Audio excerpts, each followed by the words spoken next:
Welcome to Driven AF Recovery. I think it's been about 6 weeks, but welcome back. We're here again. It's been a minute. Yeah, we're gonna do better.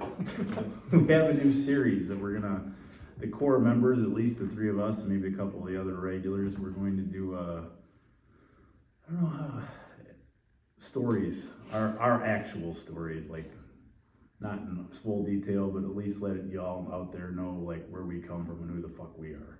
Nice. Yeah, we've been kicking around the idea for a while that we really haven't given the people who do watch our videos really too much background on us. Obviously our close friends and family know our background, but some of our viewers that don't know us well, we were thinking it'd be a good idea to kind of let everybody get to know us. So Matty here, recently celebrated 5 years. So we decided that we're going to start this series where we each individually kind of tell our story and then have our other guys kind of chime in with comments or questions or what have you while they're telling their story. So since Matty recently celebrated 5 years, he's going to kick us off tonight and give us a little bit of background on him, maybe share some of his struggles, how he overcame it, and the lessons he learned from it. My man, my brother. Matty! Congratulations again. Thank you. I am a wizard of flaws.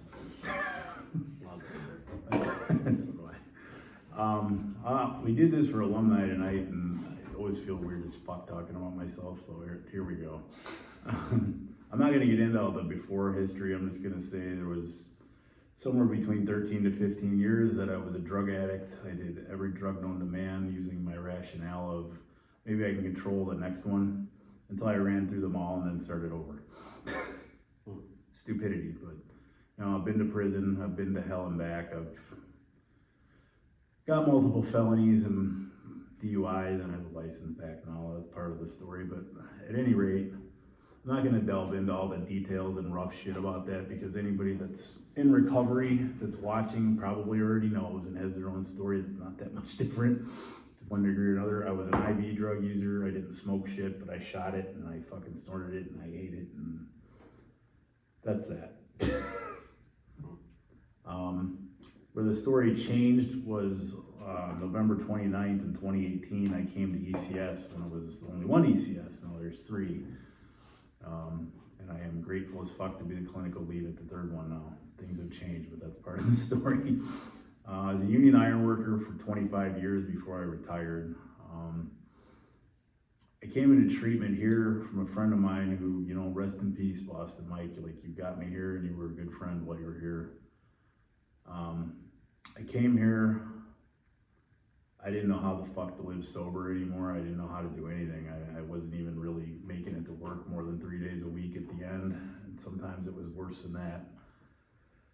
I came here to try and figure out how to get my life back together because I was in jail on the 25th that year and came to out of a blackout and had to have a conversation in the jail mirror in Aurora holding, and I didn't even know what I was in there for, to be quite honest at the time, that I fucking hated myself. Looked in the mirror and I said, I fucking hate you. And I realized at that moment the only way that changes is if I fucking change, and I really didn't know how anymore. I tried it on my own dozens of times and never even got close to any type of lasting success with that. So I came to treatment, got out, went to sober living for 3.5, 4 months in Portage Park at Stairway to Freedom in Chicago. I got back to work, I got into college. I started to try and do the things that seemed to make sense to get my life back on track, and so the shit was suggested to me. I did the 90 and 90 program with 12 steps that was required at my house. It's not something I've maintained after that, but it's also nothing, I have nothing against it. I believe in the principles and what it says. It's just not what I've hinged my life on, but there's nothing wrong with doing that if that's what works for you. We say it all the time, I think all of us, like whatever works, whatever combination of things that works, just continue to do it. Nonetheless. I made a choice to go back to a situation I'm not going to get into because I don't think it needs to be drug out in public, but it was a bad choice, but I needed to see if myself being better was going to make that work, and it didn't. So at the end of 2019, right about just after my first year, I left that situation, moved out here to Joliet, back where I went to treatment, in what is now ECS3. We called it the clubhouse then. Doc was kind enough to put a few of us that were all in a situation in there together. You know, we become friends. You know, Dennis and I particularly have become very close over the years. Another one of my few brothers, you know, you guys and him and Raph are probably the tightest ones I got right now. And I'm grateful as fuck for that too. But family, it's more than just friendship at this point. So that's been one of the rewards of like actually taking advice and not isolating everything about my life and becoming vulnerable enough to like share openly with people. Right. So I got that. I lived there for 6 months. I was unemployed when I got there. I was laid off ironworking. Then kind of a rough mindset. I had Odin, my dog, which we'll get back to later in the story. He was kind of our buddy at that place, you know, and Doc got tight with him. And there was a couple days when I just was like, fuck this. Not that I even wanted to relapse, I just wanted to quit life. And I'm not necessarily talking about killing myself, but it is just like, why the fuck am I even trying? But, you know, it's funny, you know, dogs know, like, he'd come lay on top of me, and he hated my blow-up mattress I had there, but he would come up on it and put his head on me and just stay there. They just know. Anyway, we'll get back to that. So hold on real quick. Yeah. At that point, right, you know, you're early in sobriety, still pretty early, right? Yeah, just over a year. Having some kind of negative thoughts about like what the fuck is the even point. What was it that, you know, you, I don't know, told yourself or heard from somebody or thought to get you to a point where you decided to keep fighting and to not give up? That's a good fucking question. I think the honestly was just I spent a lot of time by myself there. I didn't have a license or a car or any way to really get anywhere other than Lyft, but I was on unemployment and broke.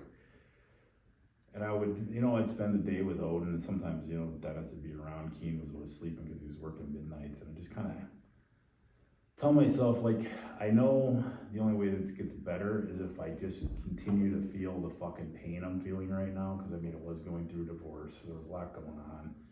And I knew it wouldn't get better unless I just felt it and dealt with it and kept trying for something better, even though it was really not looking too good. It's hard to see at that point. Yeah.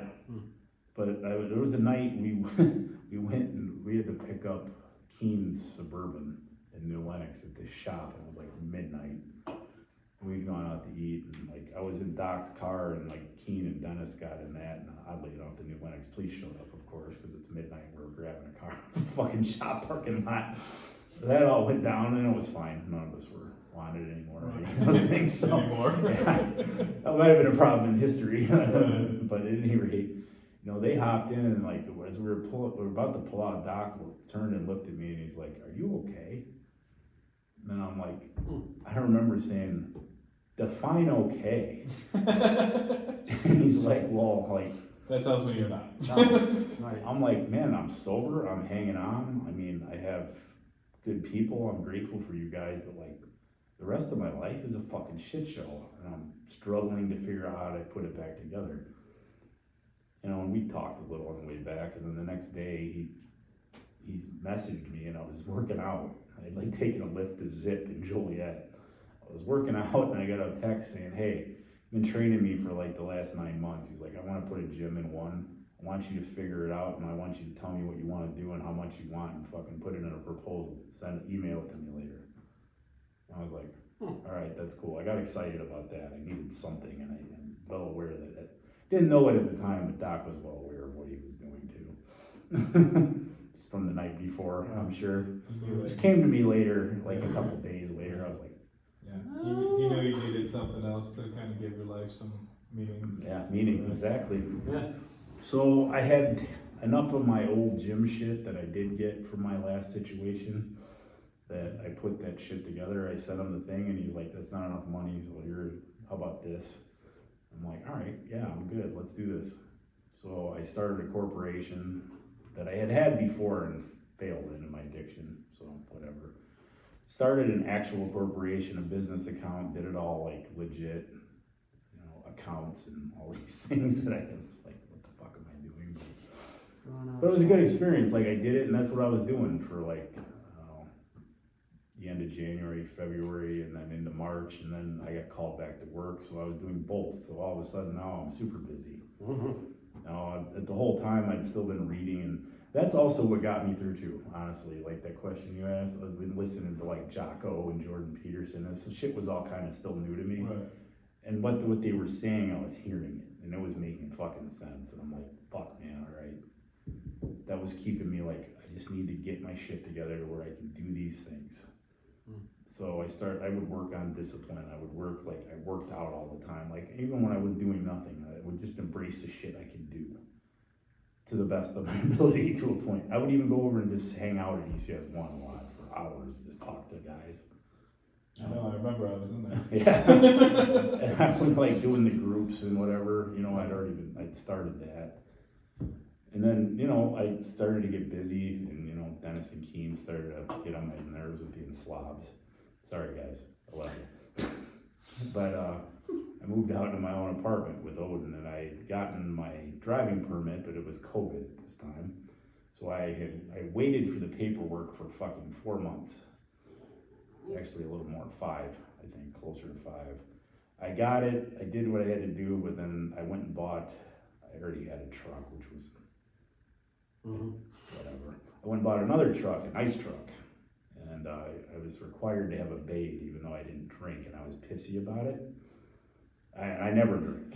Nonetheless, I decided I'll get it when I get time, and I drove anyway, and I ended up getting a felony driving on a revoked about a week and a half after buying that truck. And they put it in forfeiture. For all you out there that don't know what that is, that means they're keeping it. Because that was my 4th driving on a revoked, and there was a statute in New Lenox that said they could take the vehicle. So I'm looking at another felony that would have been my 4th. And you know, a $30,000 vehicle that is no longer mine, that I still owe money on. Ooh. And I spent a night in county, and thank you, Mr. Dennis Carr, for bailing me out the next day. And I went into a funk for like a week, man, but I did have people that gave a fuck about me. And Doc tricked me into going to talk to him by inciting my anger with a text message. Love that shit. So I showed up over there pissed off, wanting to jump down his throat, and then he straightened me the fuck out. I fucking very much needed. I mean, I wasn't thinking about using, but I was just like, man, I'm still a piece of shit. I'm just the same criminal. I'm just drugless. I almost felt worse. And Yeah, because you actually had to feel it. yeah, well, yeah, and I'm like, oh, I did this fucking sober. I don't have an excuse. I made a fucking bad choice because my ego got too big. Right. When you walked into the doors at 1 and decided that you needed to make that change, the profound impact that you've just been speaking on of connection, did you think it was going to have as big of an impact when you first came into those doors as it has in your life? No. I didn't know what the fuck was gonna have an impact, to be completely honest. I just knew I didn't know. And like Mike said, this place is different. This doc that I had never met was fucking awesome, and I was just like, fucking dude, help me. I like that. I just knew that I didn't know. I was clear on that. I feel like we've all hit I was I can fucking, relate. right? I was gonna say, I can relate. I just knew that I didn't know. I don't know shit about fuck. I am failing at life. Right. And I'm like, I don't know how the fuck to make it better anymore. The only thing I know is that I don't know. That was it. Other than that, I didn't even know what I was getting into. I was just like, I just know I'm fucking lost. Well, like you said that in those times that you've felt like defeated or like down or like, why the fuck am I doing this? Like every time it's followed up by some sort of connection with another person or multiple people. It has always been, right? Yeah. And it's like, that shit's there for a reason. It took me a while to like learn the value of that.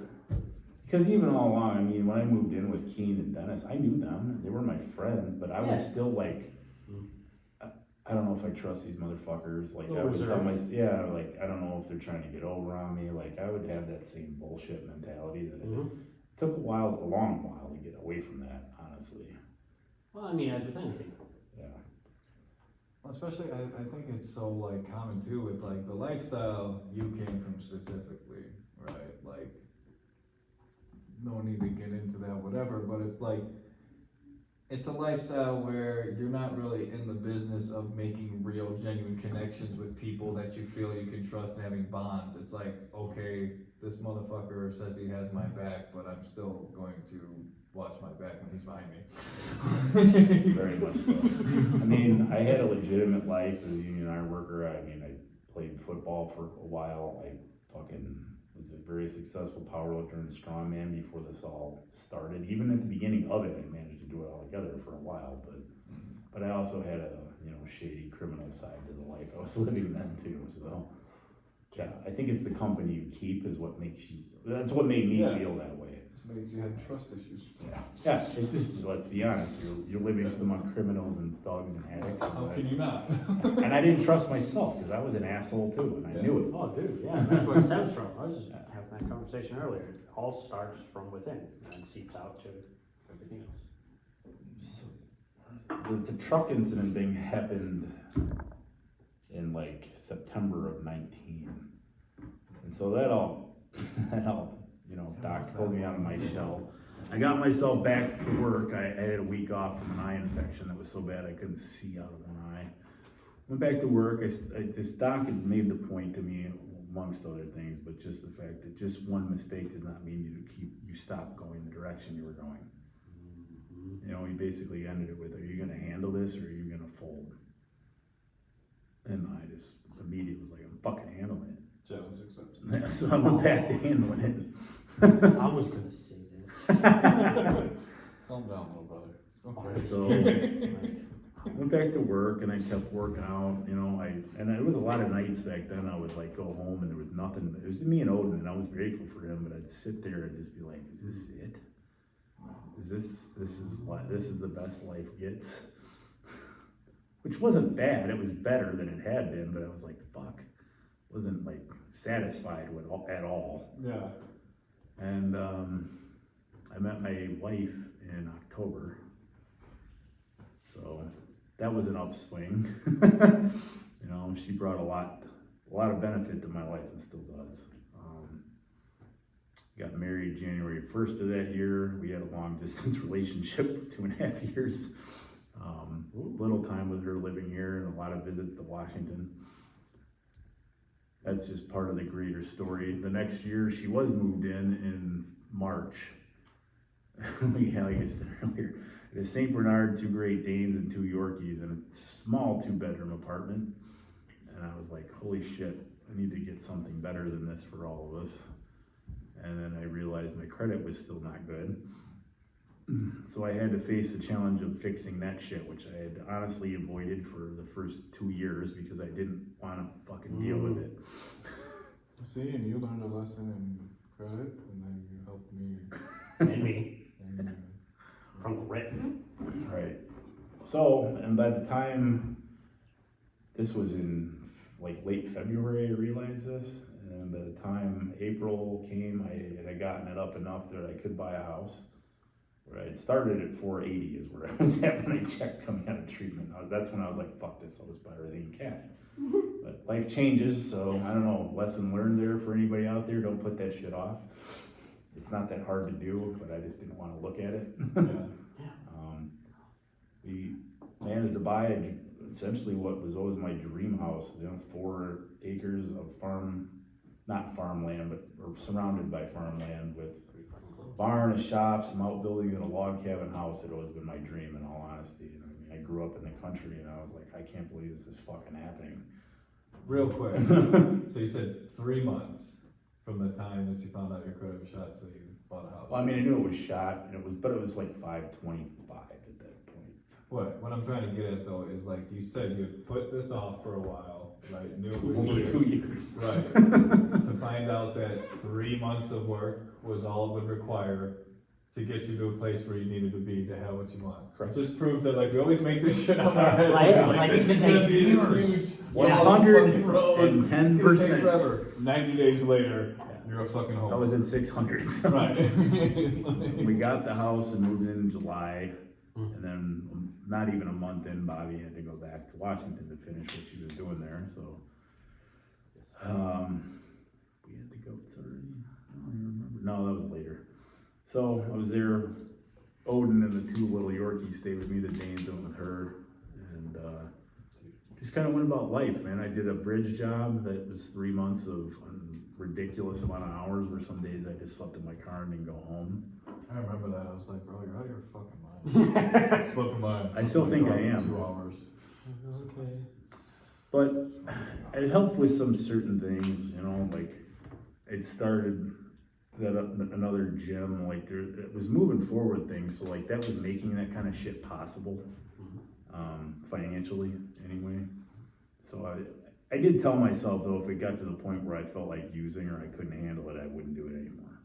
I just never got that far. Standard. I got close to being like, fuck this. I mean, this next year, that's another, we'll get there. But, I ended up running a job for them at the end. It was not that same bridge, and then work was getting shitty. I ended up taking a different job on nights, which I ended up loving, ironworking. It was out right near here, which was cool. It made it more possible, like, be around here more.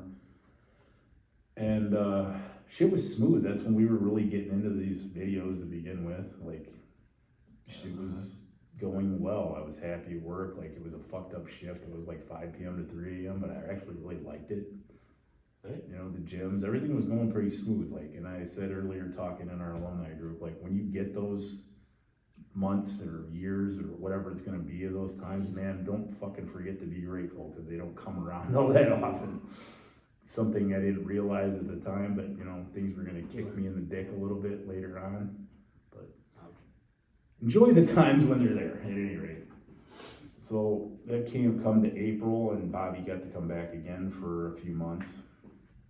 That's when we got the goats and the chickens. And then she had to leave again to go back. Things were still okay. I went back and did that bridge job, the second half of 294 that year. I did all the setting with that crazy schedule as before, but by the end of it, when we were starting to detail stuff, I was fed up with the way they would treat us. Right. Which, you know, I do realize I signed up for, but at that point I was like, I don't give a fuck about this, I don't give a fuck about your money, and fuck you, I'm done. And I took a 40-hour-a-week job.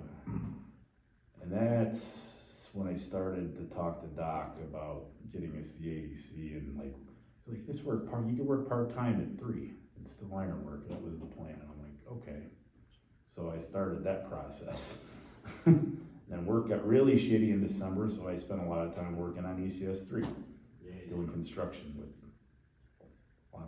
lots of us, which was great, you know. And I was around it more. I was around my friends more, and I was like, man, I started to think a little more. I got back to work, and I enjoyed ironworking. Like, I loved the trade. It was just taking its toll. My time was kind of in, and my passion was starting to really be somewhere else. So one morning on the way to work, when it was freezing at like 4 in the morning, and I know Doc's hours are Doc's hours, I fucking sent a message to him, not knowing if he'd be awake, saying, hey, I got an idea. How about I just come work full time for you? And I'll fucking retire. This was, I think, in January of 22. No, 23. That was this year. So he responds almost right away. That's interesting, and that was it. I'm like, I don't know what to fucking do with You're like, that. motherfucker, what does that mean? Yeah, that's exactly what I felt. But I let it be at the time. I'm like, all right, I'll just sit on that for a minute. And then later on, he was like, why don't you come by and talk? So I went over to 3, and I did some work anyway after work, and then we chatted, and we talked about a lot of shit, you know. And he's like, all right, you know, let's be a full-time counselor. I'm like, all right, cool. He's like, when do you want to start? I'm like, I'll fucking retire next week, man. He's like, we're not gonna be open for, well, then it was supposed to be March. Oh, that got put off till June. But anyway, so he's like, all right, well, I started over here where you're at now, at 2. And then I went to 1, and, you know, Caitlin, I don't know if you watch these, probably not, but I owe you a lot for teaching me how to do reviews and a whole lot of shit that I wouldn't know without you. Not to know like that. I thought I was just going to 3 to be a counselor and Doc was gonna be Doc. Until I got over to 3 and Doc is Doc, but Not the way you he's thought. like, made me the clinical lead there right off the get with the responsibilities, which kicked my dick in, I'm not gonna lie. You guys both know that anyway, cause you were the vets, but, and I was still working, I was still working at 1 too, you know, so like, it was fucking nuts for a couple months. And then in the midst of that, my mom calls me and tells me my stepdad's gonna have to be in hospice and he's on his way out, which was a big thing because my mom and I have had a turbulent relationship throughout the years. I mean, I love my mom, don't get me wrong, but I got along with Randy probably as well as, or not better than her a lot of the time. And of him and my actual real father, the only 2 people that really never totally wrote me off. And it was a tough thing to deal with. You know, even earlier I was trying not to cry talking about this shit. But I found this out on a Saturday, I talked to Doc, I flew out on a Sunday, I got there. I spent a week there with my mom and my sister, kind of handling affairs. And in the midst of that, we lost our Great Dane. I wasn't there to be with Bobby and Captain when that happened. And I got to talk to him on FaceTime and tell him I loved him and say goodbye when she was taking him over. Later that night I had to tell my stepdad, because he wasn't fully aware of the situation he was in. We had to sit as a family and tell him that, he wasn't going home. It's probably, that whole day was one of the worst days of my fucking life. And that conversation, I don't think I've ever dreaded anything more. But the point of the story is, and I'll go back to the Sunday. Monday morning I woke up in Washington, Spokane, in their house. And I'd seen him on Sunday night, and it was very disheartening to see somebody that was a great man in that condition. Somebody you love. And I fully intended, I set my alarm for 4 to get up because I know I need to maintain the shit that helps me, keeps me right, and just to stay on a track of discipline. For me, that just is what works. And I woke up at 4, I told myself, fuck this, I'm going back to sleep, man, life sucks. It's more or less the thoughts. I rolled over, but I guess throughout the last 4.5 years, I've ingrained into myself that I can't be that way anymore. So I couldn't go back to sleep, and I kept telling myself, get up and don't be such a pussy, essentially. I think I said don't be a cunt, because that's what I say. Yes. No offense, anyway. I like the word. I like to tell myself not to be a bitch. Whatever Everybody's works. got their own thing. When I'm acting So like I got up and I did have my license, I fixed that whole situation. I kind of skipped over, but I do still have my truck and that felony got dropped. Yeah. Glossed over that, but anyway.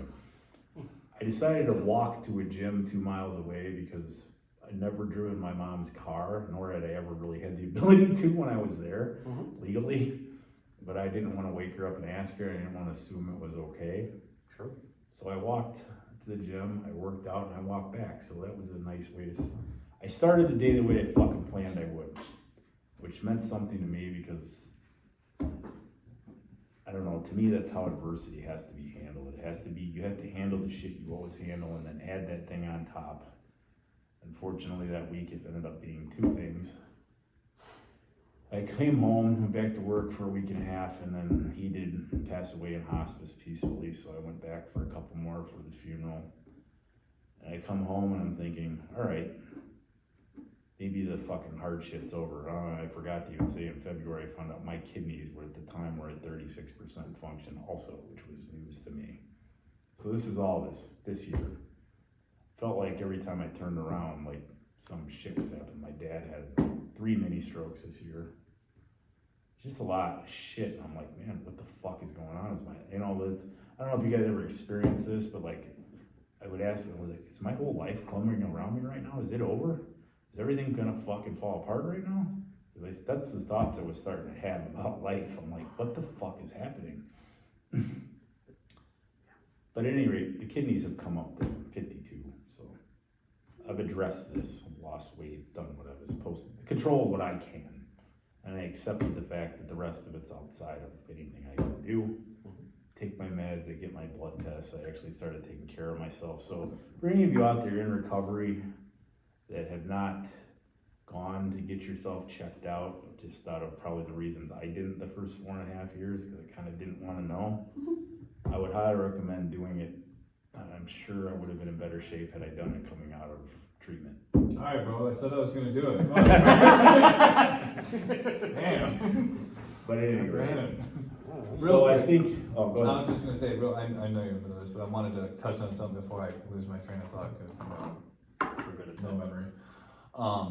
You were talking about how one of the biggest ways you got through this was to handle the shit that, you needed to handle for you, so that way you can, be there for the people that needed you and whatnot. And when I heard you say that earlier tonight too, I was like, I continue to learn from you, and that's one of the things I love about our relationship, is I continue to learn from you, because I honestly, I never even considered that to be, how to go about these kind of things, and I've been thinking about it literally since you said it, how many hours ago in alumni. And I've come to the conclusion that it makes perfect sense, right? Because the weight of whatever you're dealing with is gonna be heavy, right? We know that. Mm-hmm. Especially all the shit you've been through this year. But not doing everything else we normally do is just adding to that weight.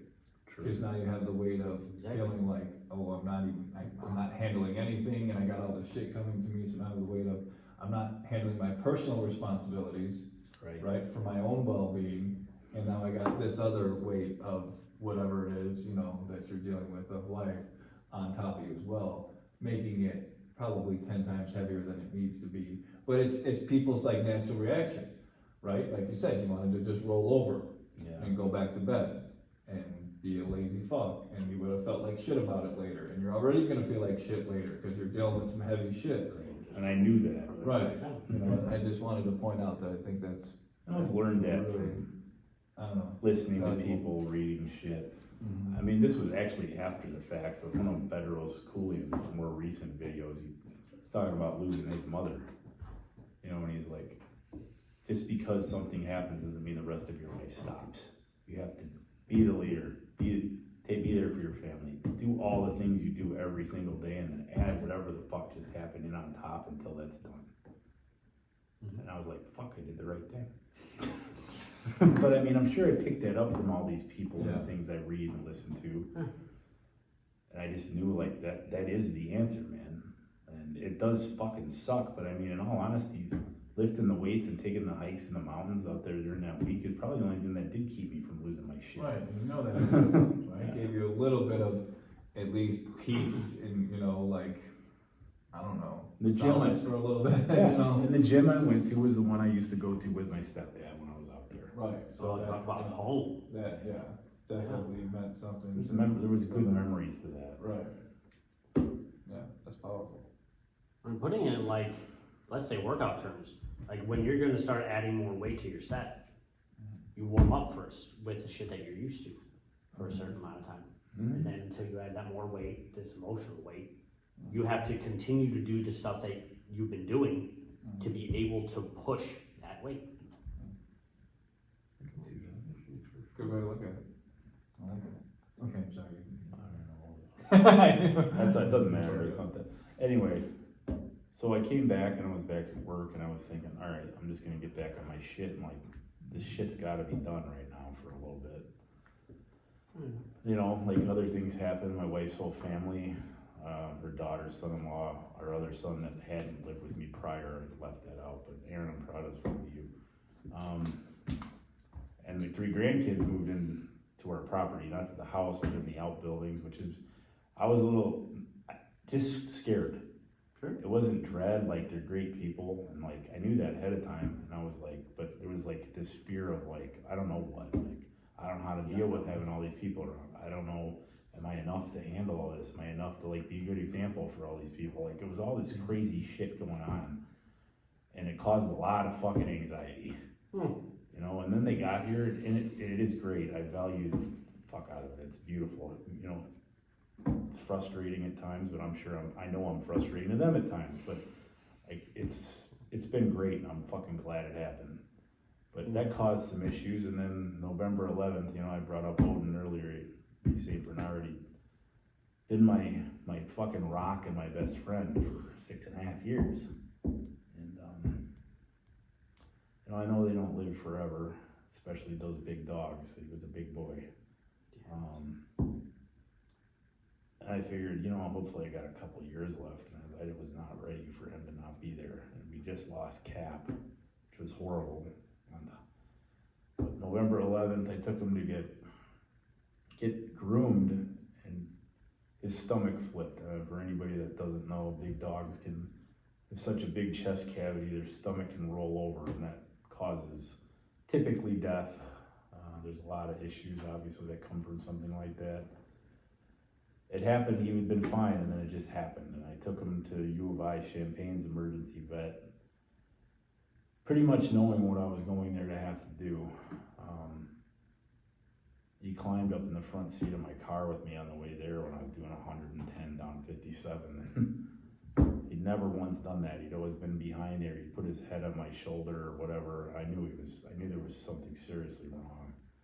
And he laid his head on my lap. I just tried to comfort him, because I got there and it was what I thought, like it was over with, and I had to help. He was in pain. They said, we can ease his pain, and you have to make a decision, and there really wasn't much for one to make.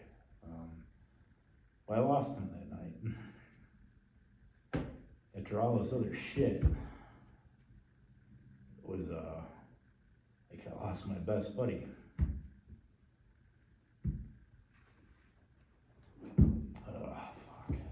It's, the reason I bring all this shit up is, like, this is life. This is how life is always gonna be. There's gonna be good, there's gonna be bad, there's gonna be suffering. The meaning of it is all the things I do for all the people I see every day, my family here, my family at home, the guys at the centers. Like, I feel a responsibility to show the fuck up. You know, even that night, I called Doc and we had a conversation before I could even get in my car to go home, because it was a surprise and I didn't really know how the fuck to accept it. And I even told him, you know, on the phone, I'm like, man, if this had been any other time, I'd probably be walking across the street to get some drugs at the fucking human hospital right now, just to not feel this shit. Especially after everything else, it just starts to feel like, man, does it ever get okay? But I know it will. I know it will. And it has, even already. I mean, I had to let this go. I've done a lot of things to deal with it. I still miss him. Like, you know, you guys got me those amazing things to remember him by that are up in my office, and I'm grateful as fuck for that too. A week later, I don't know, I guess maybe 2 weeks later, it was coming the week of Thanksgiving. We ended up going to get one Bernese Mountain Dog, and we ended up with 2 Bernese Mountain Dogs. Because I am a huge softie, and I couldn't separate the brother and sister. So they'll never replace Cap or Odin, but they're another addition to an amazing family, and you know, 2 more dogs they get to love and have loved me for as long as they're here, and that's a beautiful thing, despite the loss that you feel with that shit. Had a massive Thanksgiving at my house with both of our families in full force there, and I think it was 15 people and like 18 dogs.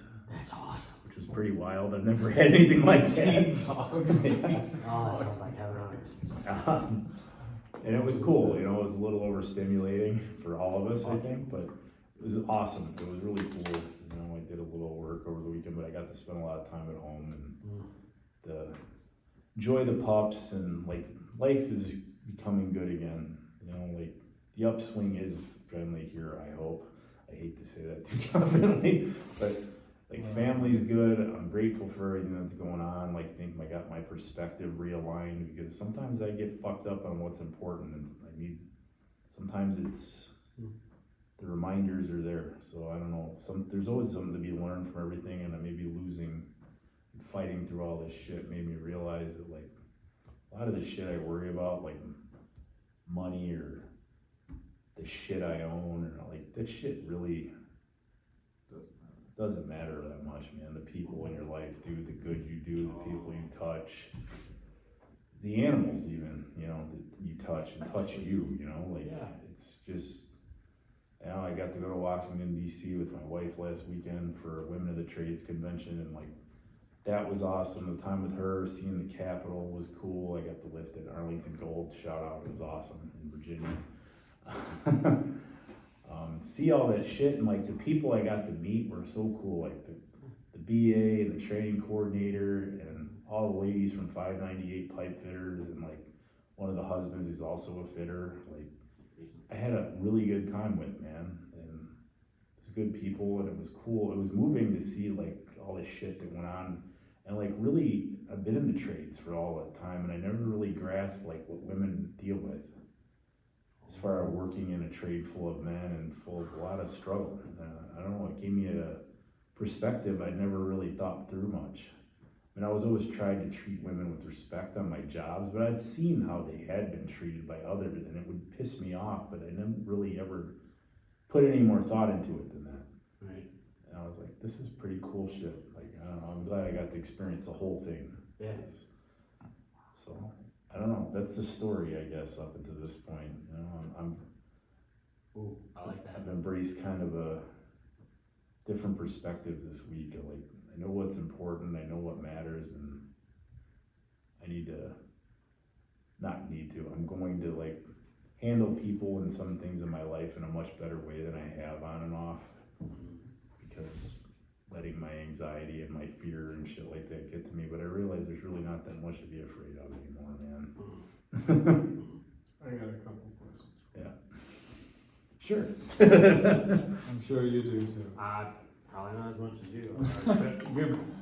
To your credit, you're better at it though, so I'm curious. That's all right, you'll get good at it. So- That's part of counseling.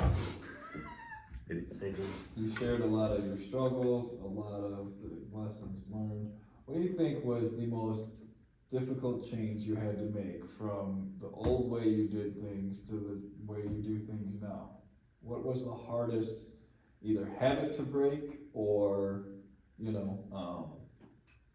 whatever it was, the hardest change that you made from how the version of you from 5 years ago or even 2 years ago or 3, 4, whatever, during this journey? What do you think was the most difficult thing for you to change, but you knew like you had to change it? I'm gonna go with the first thing that popped into my head, but I think this is true. I mean, it's a lot of things, as you guys know, but I think the biggest thing that I had to change, and I have changed, and it's been a progression, obviously, but is having a negative mindset and finding problems in everything to a positive mindset and looking for solutions to everything. Because that's been a massive change for me. I mean, I could find a problem in every solution before. Right. And everything was fucked all the time, and there was no hope, and like I'm just, that was my outlook and my mindset, my attitude. That change has been pretty massive. You know, when I hear these people even tonight, like, oh, you're such a positive person, I'm like, I mean, you guys know me at a little different level than that. I'm not always that way, but I mean, who can be? Well, Yeah. look, here's the thing though, like when it comes to the message the message that you deliver to these guys, you are. Because you have been, for myself, for Josh, and everybody else around us. When did you realize you needed to make that change? Was it like right away, or was it like after, months, years of being clean that you were like, no, it was I gotta really- stop fucking doing this? I knew in treatment I needed to stop doing it. And I think the months in the sober living house, especially the first couple, when I really started like reading and listening to Jocko and Jordan Peterson, and then looking around at the guys there was 16 guys in the house, and some of them were phenomenal, but at least half of them were sober, but still the way I used to be. But as in a sober mindset, I could clearly see it and what miserable fucking cunts they were. And I was like, this definitely has to change. I mean, it had changed, but I'm like, this has to be maintained and built, because like, I don't want to be like that anymore. Though it has been an ongoing progression, and I am nowhere near great at it even now, but it's better, way, way, way better. But I think that's the number one. It's just how I look at and deal with shit in life, which kind of goes to the whole story I just told. I've just learned to do the stoic thing, and I teach a lot of that shit over at 3, is like, the obstacle is the way. I just really embrace that shit, and like, all right, whatever happens, there's a reason for it, and I need to find what I can embrace in any situation and then go forward. I never looked at shit like that before. The obstacle was the end of the world. That's my whole philosophy. So, with your past in ironworking and with powerlifting and strongman and things of that nature, I mean, obviously there's a certain amount of discipline that needs to come with that. But the discipline that you clearly have today, did that start in the years and become what it is later on in your recovery, or was that like from the get-go, the discipline started to change while you were in treatment? I wouldn't say it was in treatment, but it was shortly after. Jocko was really what that. I read Discipline Equals Freedom, and I'm like, holy fuck, man, this is, I don't know, it spoke to me. And I was like, this is the shit I have to do. But also, in treatment, it came to my attention, though. Okay. Because there was a group, and I remember, like, I don't remember what the group even was, but it was everybody in the room was like, it was 16 of us at the time, had to go around and like, tell me something you're good at. You know, and everybody was doing it and got to me. And it was like my first 2 or 3 days, I think, in there. And he got to me, and I was like, fucking nothing. Was my answer. Good idea. She was not thrilled with. Then one of the other guys, who was a doctor actually, who was in there in treatment with me, he's like, you're pretty fucking good at lifting weights and being strong and huge. And I was like, all right, that's what I'm good at. All right, I'll go with that. And then afterwards, Doc's like, you know, all the shit that makes you good at that will make you good at anything. And he didn't even say the word discipline, but that planted the seed. Right. I was like, I have succeeded a lot at this.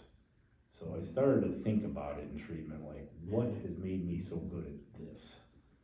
Yeah, but that's when I found that book very shortly after leaving, and I was like, it tied it all together. It's like, all that shit is what made me great in the gym, but I just never applied it anywhere else. Well, I did at work up until the last couple of years, and that was really getting bad too, but. One more question. Yeah. Or maybe 2. So I look at, like, you know, belief and trust in yourself as a big part of the change process. You remember when you stopped, like, constantly doubting your ability? Because look, I know you pretty well, right? And, Probably as well as anybody. And I know that's something you struggled with, but I don't hear you talk about that as much anymore, right? And so that tells me that you finally got it through your fat head that, you know, you have no reason to doubt yourself. We've talked about this a lot. His fat head? That's what I was saying. There's that.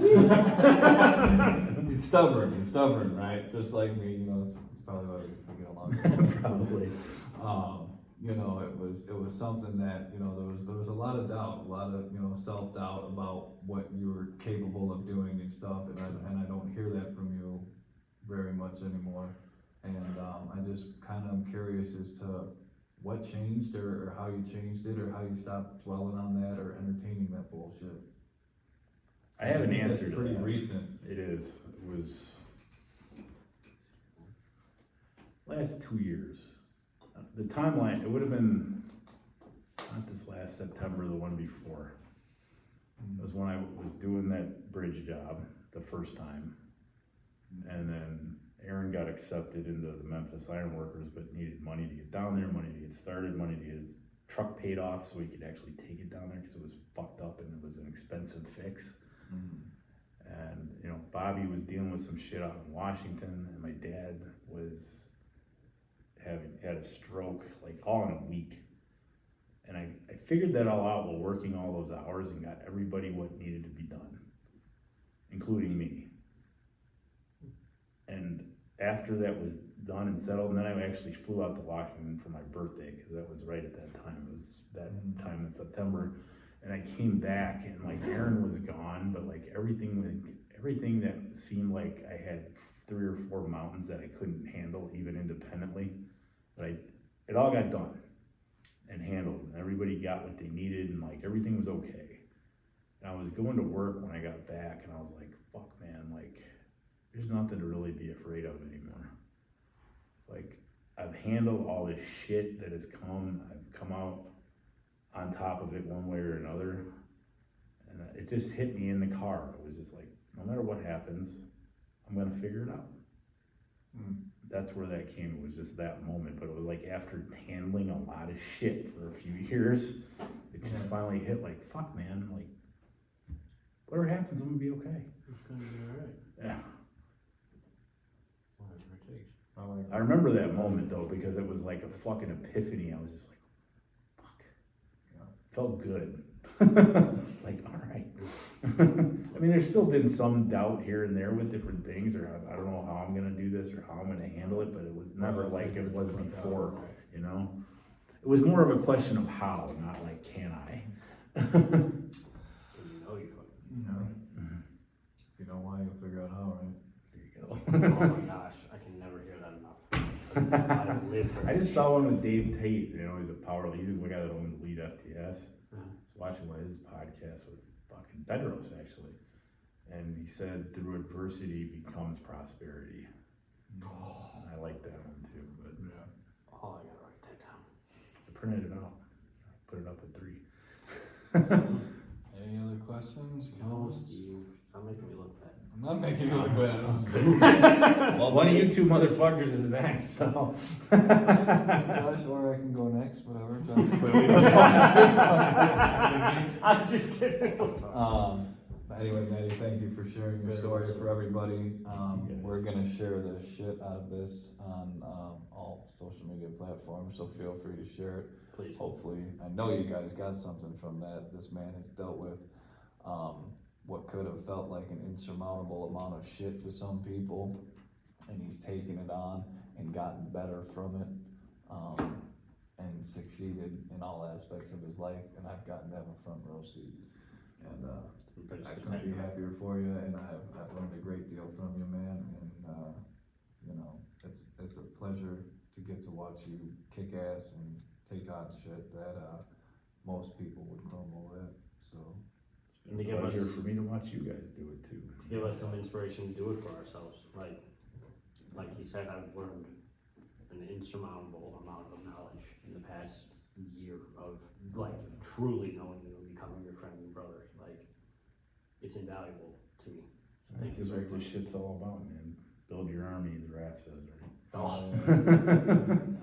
As always, share this video if you got something from it, comment, Ask questions if need be. ask questions, congratulate Matty on 5 fucking years, half a decade, a lot of days and hours of sobriety, and a lot of money saved, and a hell of a lot of lives changed while he's been doing it. This man has helped so many men, including the 2 sitting next to him. So please share a story. And as always, we appreciate the love and support from everyone out there. And we will see you guys in a couple weeks. It won't be 6, we promise, all right? Yeah. Well, one of you guys will get to go. Let us know what you think of these. Hopefully, getting to know us and maybe you find some inspiration in what we've dealt with, or some answers, or some whatever. But thanks everybody for watching. Thanks everybody for subscribing and supporting us. And And if you haven't subscribed, Do it. you should do that. ring the bell. Take care, everybody. Love you guys. Yeah, ain't happening. No. I know. I gotta get the other remote out. It's in the truck.